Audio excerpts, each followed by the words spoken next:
মুসা আলাইহিস সালাম আল্লাহকে একদিন বলছেন, আল্লাহ আপনার সমস্ত সৃষ্টি সবার রিজিকের কথা, খাদ্য দুনিয়ার প্রয়োজন পূরণের কথা আপনার মনে থাকে? আপনি কেমনে মনে রাখেন?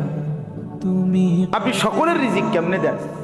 আল্লাহ তাআলা বললেন, মুসা তোমার সামনে একটা বড় পাথর আছে, তোমার হাতে লাঠিটা দিয়ে ওটাতে একটা বাড়ি মারো। তাফসিরে রুহুল মাআনিতে আমি নিজে পড়ছি, আরবি তাফসির। মুসা আলাইহিস সালামকে আল্লাহ বললেন, এই পাথরটার মধ্যে লাঠি দিয়ে আঘাত করো।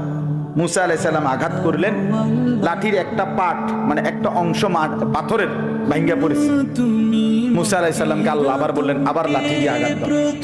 আবার বাড়ি দিলেন, পাথরের একটা অংশ আবার ভাঙ্গা পড়েছে। আল্লাহ বলেন, আবার মারো, আবার মারো। 4 বার মুসা নবী ওই বড় পাথরটার মধ্যে আঘাত করছে। 4 বারে মোটা মোটা 4টা টুকরা ভাঙ্গা ভাঙ্গা পড়ছে। এই 4র্থ বারের পরে এই 4টা মোটা মোটা টুকরার ভেতর থেকে একটা ছোট্ট পোকা বের হইছে। মুসা আলাইহিস সালাম দেখতেছে এটার মুখের মধ্যে একটা ছোট্ট সবুজ একেবারে পিচ্চি পাতা, এটা কুটকুট কুটকুট করে খাইতেছে। আল্লাহ তাআলা বলছে, মুসা বুদ্ধুর কান লাগাইয়া শোনো ওই পোকাটা কি করে, তুমি বুঝবা, কর শোনো। মুসা নবী কান লাগাইয়া শুনতেছে।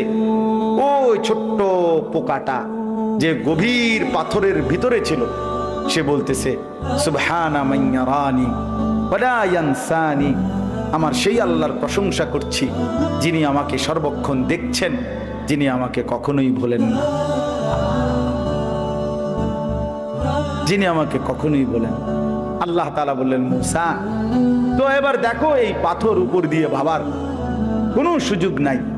এই পাথরের 4টা স্তর ভেতরে এই ছোট্ট পোকাটার মুখে সবুজ এই গাছের পাতা যে মালিক পৌঁছায় দিছেন, তিনি কি সকলের রিজিক দিতে সক্ষম না?